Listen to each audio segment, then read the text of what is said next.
Hello, everyone. This is an interesting episode of the Josh Lee Event Station. This time, I'm going to be talking about the ARCA Points Standings, as we're basically halfway through the season. I'm assuming the 2025 ARCA season is 20 races, just like the last 3 or so.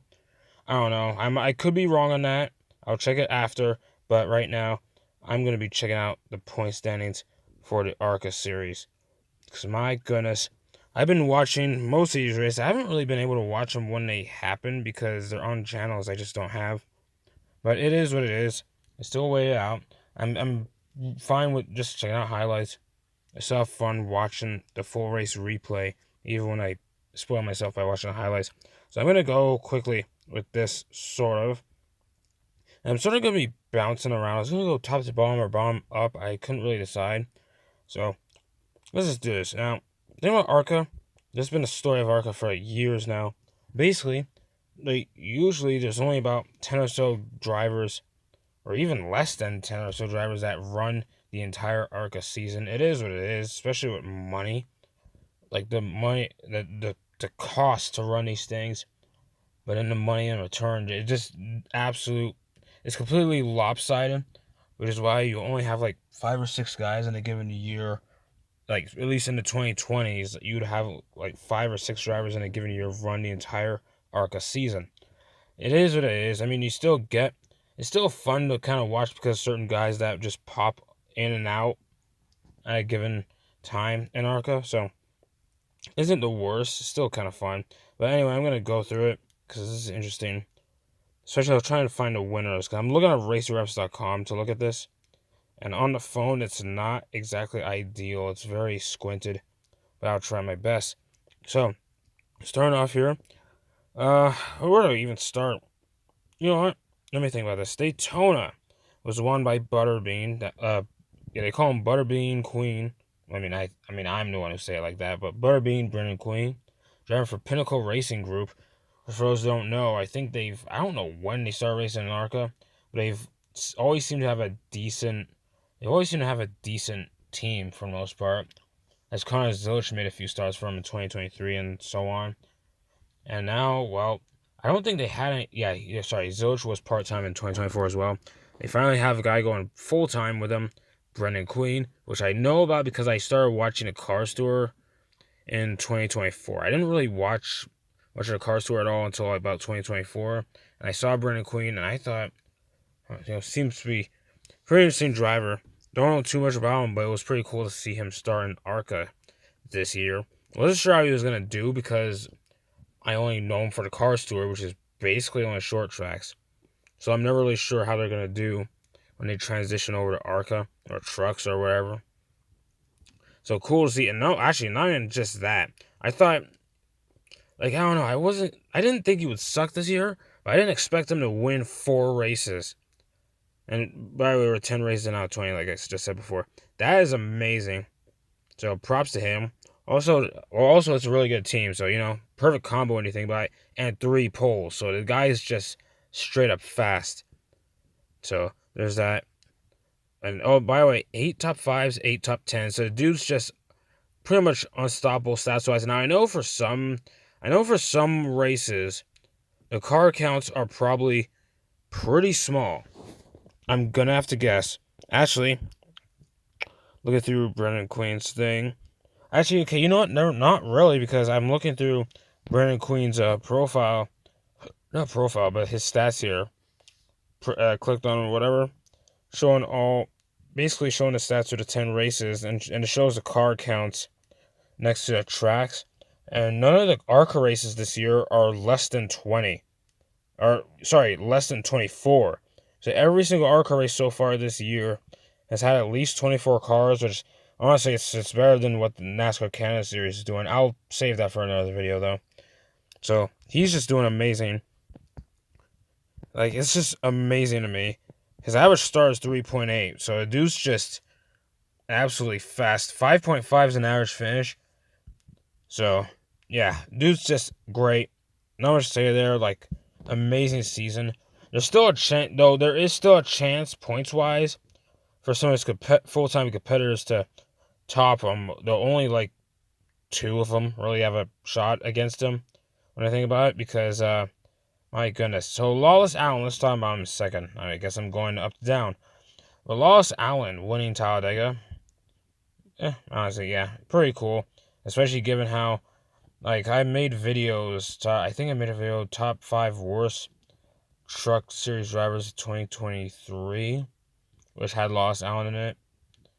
So I already knew that. Like, I don't know. Everyone knows how bad Lawless Allen was in the truck series, at least. To see him come down to ARCA and get something done, it's pretty cool to see. At least he got something right. Which, not much I can say for Chris Wright, but I'll save that for another video as well, because that story was baffling when it came out. LeVar Scott, this is his third year in ARCA. I don't remember if LeVar ran part-time or full-time in 2023, but but regardless, he's always been pretty solid. Roundup, I think he was runner-up to Andres Perez last year. He's third right now, 33 points back. Lawless Allen's 26 points back. Mathematically, they could still try and bounce back. By the way, LeVar Scott hasn't won. Lawless Allen won 1. Their stats are fairly close to Brandon Quinn, at least, so that's why they're that close. They still have about 10, I'm just assuming it's 20 races still. They have 10 races to, get by him, which they still have a shot. Now, Jason Kitzmiller, who's 4th in the standings, he has a shot as well, because especially since, they said, I saw like a little article about it too, saying he was running full-time, but, things change as the season goes on, especially since Tad Moffitt only ran 6 races. I could have sworn he was full-time as well. Like, some of these guys, I swear, some of these guys, I know for sure, were, confirmed to go full-time, but then just, like, fell out a few races. So, which, Brayton Laster, by the way, ran the whole season. He's 8th in the state. That's baffling. I didn't think Brayton, I don't remember if he was confirmed to run full season, but I don't know. Going from so far, I guess. We're mainly running the 06. He ran the 0 Daytona, which I remember that 0 car. That was an awesome looking car. Bizarre, awesome looking car. Though, my goodness, looking at the stats here, it keeps flip flopping between car brands. Like Wayne Peterson Racing, which is the team he drives for, never. I don't know. I guess he just run whatever cars they have. Isabel Robusto's 5th in the standings, which I know. Oh man, I feel like it's rough. I feel like she's had it pretty rough. Daytona, well, it's Daytona. Pretty much everyone crashed at that point. It says mechanical failure. I guess they tried to fix it after that crash, because I know she crashed. But it's saying it's mechanical failure. Same for Phoenix. Crashed out twice. Kansas and Charlotte, those weren't her fault, though. She's almost having a Dean Thompson level season. In terms of pretty much everything going on is not her fault. Or all the crashes that have been going on with her is not her fault. Other than that, she's shown, I don't know, aside from the crashes, she's getting top 10s. In fact, looking at her stats, she's pretty much finished, looking at her stats, she pretty much finished top 10 in every race she didn't crash out of. So, it's still a really good season overall. Now, I know ARCA has only has about 10 or so competitive cars in a given weekend, and I'm counting like part-timers who run like the top cars, like an extra Pinnacle car or like a part-time Joe Gibbs guy. But in fact, let's talk about Max Reeves. He won a race this season. He's 25th and he's 26th in points, but he only ran 2 races. Same for Trayton Lapsevich, who, oh my goodness, absolute NASCAR Canada Series star, the 2023 2023 Canada Series champion, which at the time it was still called Pinty Series, but he won the championship by a big margin, moved over to race in the Cars Tour in 2024. He won a race there. Then I think he ran Phoenix for Venturini, then ran at Berlin for Venturini, and that Berlin race, he led every single lap. Max Reeves was on his heels for pretty much the whole race, but Trayton Lapsevich was able to hold him off, lead every single lap. Man, Racing with Joe has got to make another video on this. Possibly, I don't know. They're behind Becca Monopoli in points, but then again, she ran 4 races. That's just bound to happen. She ran more races. But she's like no top 10s whatsoever. But that it is what it is. Garrett Mitchell says here in 27th. That's just I swear that's just Cleus McFarland. Yeah, it's Cleus McFarland. I got a bit mixed up there because right below in 28th it says Mason Mitchell, which they're not related at all. I forgot he ran 3 races. What the what? Cletus ran 3 races. Oh yeah, he ran Charlotte. Didn't really go well. He tried. Oh man, that guy's amazing. He's got to make more starts. Even if it's at shorter tracks, he's got to make more starts. Dude he makes everything better. Willie Mullins ran 3 races. I'm shocked. I thought he only ran Daytona. Brian Dozet, Dozet's like 64. Last I checked. Spencer Gallagher's back. That's pretty cool to see. I'm just going down. I skipped a lot. Let's talk about Cole Raz for a bit. Because I even noticed in my Discord, in my Tracks to ARCA Discord, which is the same Discord I have for Chrome Pro Series. But even in that Discord, there was a bit of a, like, some guys were wondering, like, what happened to Cole Raz. Now, apparently, the money just dried up. And this kind of goes back to what I said earlier about how quite a few of these guys, confirmed to run the whole ARCA season, but then just things change after like 5 or so races. Like I said, Tad Moffitt, I thought he was going to run the entire season. That isn't the case. And that really sucks for Tad because he was hyped up for Faction 46 in the Truck Series last year, only to get bought out by Young's Motorsports with with 5 races to spare. I forgot when it happened, but basically switched teams and eventually switched drivers. Brayton Laster is, by the way, 8 drivers this year have ran all 10 races so far. That could change. Who knows? Like, Brayton Laster is basically last amongst those 8. Michael Maples, I knew Michael Maples was there, but I didn't know he ran the whole season. He ran all of 2024. So he must have quite a bit of money to keep that ball rolling this year because stats-wise, he's just never really there, ever. I forgot he was here this year. I think this time for his own team. Last year he was driving for Fast Track. Alex Clubb always tries to run the whole season. I don't remember if he did last year, but he has this year. 1 top 10. Looking at his stats here, that 1 top 10 was at Elko, and Elko I think has Elko has 24.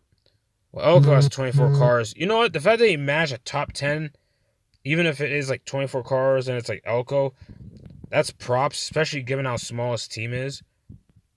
He's somehow a small team that's stuck around all this time. Jason Kitzmiller driving for Cody Rohrbaugh. I almost said the name wrong. Cody Rohrbaugh, who used to race in NASCAR, sort of phased out. Now he's just pretty much a full-time team owner. He's built I gotta mention this right quick. Cody Rohrbaugh, or CR7 Motorsports, is in both Truck Series and ARCA. That team is somehow, I don't know how it's built up so well. Jason Kitzmiller, he hasn't really gone, I'm not sure if he's gone close to winning a race. I mean, he has 2 top 5s and 7 top 10s, so that team is doing something right with Jason, and I think Jason's up there in age. I know his son Isaac is like 16, I think. Yeah, Jason's getting something right. And, well, not only that, even look at the truck series where Grant Enfinger, which I know it's Grant Enfinger, but like, the fact that Grant Enfinger he brings that thing in a championship 4, like, he gives, like, I don't know, like, that's a lot of speed. And then LeVar's, okay, I already went there, sorry. Andy Jankowiak ran 6. I already kind of knew he wasn't going to run a whole season. Brad Smith ran all but 1 race, and I don't know which one that is. Looking at it here, he missed out at Daytona. Oh, yeah, he had someone else drive Daytona. It was Jeff Schofield. It was driving his car, though, so basically the 48 Brad Smith car was in every single race this year. It's just that Brad Smith didn't run Daytona. I don't know if it was an age thing. Brad Smith's up there in age too. I don't know why he didn't run Daytona, but this year has been rough for Brad stats-wise. Good Lord. He's only, by the way, Brad Smith is 10th in points, but that's only because he's shown up. Otherwise, my goodness, he's out of the 9 races he ran this year, he's only finished 2 of them. And every single, and all the other races was DNF for mechanical failure. So it's not even crash, it's just the car is just bad. Williams Walsh ran 4 races, 12 in points. I'm just going through, I know it just sounds like I'm rambling on with the standings and everything, but I just felt like mentioning all this. And as I scroll through the standings, here's an interesting factoid. We're 10 races in, and there's already 115 different drivers who have ran in ARCA this year. What the what? Especially with the fluctuating car counts, that's insane. That means a whole bunch of these teams are just flip-flopping on drivers to run. Which, by the way, there was quite a few Canadians to run. I might as well mention them all since I'm a Canadian myself. Trayton Lapsevich is the best among them. He ran 2 races and won one of them in dominating fashion. So that's a given. 24th in points. The rest probably shouldn't bother to mention. The rest of them only made like 1 or 2 starts between them. Or 1 or 2 starts pretty much. Canadian Jason White ran this. I didn't know Canadian Jason White because there's 2 Jason Whites for those who don't know. There's I think there's one that ran the Canada Series and one that runs in the Truck Series sporadically. One's for Tricon Garage. So, okay, Canadian Jason White ran a Daytona in the 9 car. I don't remember this. Apparently this was a fast track car. And this wasn't a D&Q either. So I just completely forgot he was in the race entirely. And not only that, he finished the race in 12th. Wow. I gotta look back at that race. Looking at the rest of this. Those are the Canadians here. Derek White, which I don't... It says he's Canadian, but I'm not sure he's related to Jason White. I don't know. When it comes to the Canadian drivers, a lot of their information is a bit more scarce. I don't know what it is. That's why when I painted the Canada Series... That's why when I came up with the Canada Series paint schemes, which you'll see real soon. I made an exhibition race on that already. It's a lot harder for me to make the Canada Series designs because, my goodness, I have to look through, I have to scroll through a lot of Google just to see what's going on. Anyway, apparently ran the 31 car at Michigan and finished 17th, which had 20, I forgot how many cars were there. Actually, that makes sense given that Michigan's right there. Heck, they even have a Canadian flag. Jonathan Rayom, I know nothing about. Craig Bracken, he was stretched out of Daytona because of that bad crash in the backstretch that took out Cletus and many others. David Smith, I remember. David Smith's 75, by the way. He runs in the West Series, and it was at Phoenix. That's right. Yeah, he ran Phoenix. Kyle Steckley wrecked out of Daytona. That wasn't his fault. Amber Balkan was the reason. Speaking of Amber Balkan, I skipped her. She only ran, how many races? She ran 2 races. Both on plate tracks. What the what? She hasn't even ran in Canada. I don't even know what Amber's doing this year. Then again, it's probably for the best. No. Kyle Steckley. Sorry, I mentioned Kyle Steckley. So that's all the Canadians. 1, 2, 3, 4, 5, 6, 7, 8. 8 Canadians out of the 115. Let's see the other ones. Find the other drivers that aren't American. Catherine Legg. The show was dead last year, but she only ran 1 race. Didn't really go 5 points out of that. She only got 5. She got to run 1 more ARCA race, man. I don't know. If I was her, I wouldn't want to have less points than Ben Peterson or Amber Balkan, for that matter. Amber Balkan's I don't know. I'm not going to try to look for it. Helio Castroneves is 67th in points. Only ran Daytona. Oh, yeah, he got a decent finish there and crash after. Takuma Koga ran 2 races. He races for fast track every now and then. Do I think he runs in the West? Could be wrong. No, the best non-Canadian driver in points-wise is Trayton Lapsevich. So basically, it's only Americans running full-time. Alon Day is from Israel. He mainly runs in the Euro Series the NASCAR Euro Series. Camden Murphy, I forgot he made a start. He's American, by the way. Camden Murphy, Monster Jam driver. I forgot he ran at Dover just recently. Really solid driver. Really solid run. He ran the 70 car for Nitro Motorsports, the same car that Trayton Lapsevich dominated in, and the same car that Amber Balkan wrecked in. So yeah, sorry if I rambled on. I just felt like, But then again, this is just a vent station. That's kind of how it works. They tend to ramble on these things, just talk about stuff. Thomas Annunziata, I gotta mention the winners here. I know I mentioned pretty much all of them except Brent Cruz, who's in 19th in points. He ran 3 races for Joe Gibbs. He won in Phoenix, second race of the season. Max Reeves, they said, won in one of the short tracks. I think it was Elko, because Trayton won Berlin, Max won Elko. Any other winners? Thomas Annunziata. Oh boy, shout out Thomas Annunziata. I always found it to be a pretty cool name. I noticed how I think I learned like 5 months ago about his time in Trans Am. Yeah, absolute road racing star. He made a few Xfinity Series starts this year with the Cope family racing team. He's sharing that with Leland Honeyman second or junior, whatever you want to call him. And so yeah, that's going well. Props to him for winning Lime Rock. So at least there's that. And Austin Green, underrated, because I first knew about Austin Green when running part time on road courses or he just like running part time for Jordan Anderson Racing. Did not know how good he was. He showed speed though in the Xfinity Series. And well, he won at Charlotte. So props to him, Austin Green. I don't know nothing about the guy. I gotta look him up. Seems to be a pretty cool talent, to say the least. Ryan Vargas ran 2 ARCA races this year. He's trying to run full time in Canada. And this is just on try. Even the article I saw about Ryan Vargas saying he's going to be running a Canada Series, they said they're going to try to, if they could find extra sponsorship. He's running for DJ Kennington Racing, which, by the way, DJ Kennington is the best. One of the best in Canada Series. So see how that goes. So that's all I have to say about ARCA. This went on a lot longer than I thought it would. I thought it would be quicker, but then again, I tend to ramble on and try and put in as much as I can as possible when it comes to all this. So yeah, my bad for those who don't like it, but it is what it is. So anyway, that is it from me for the vent station.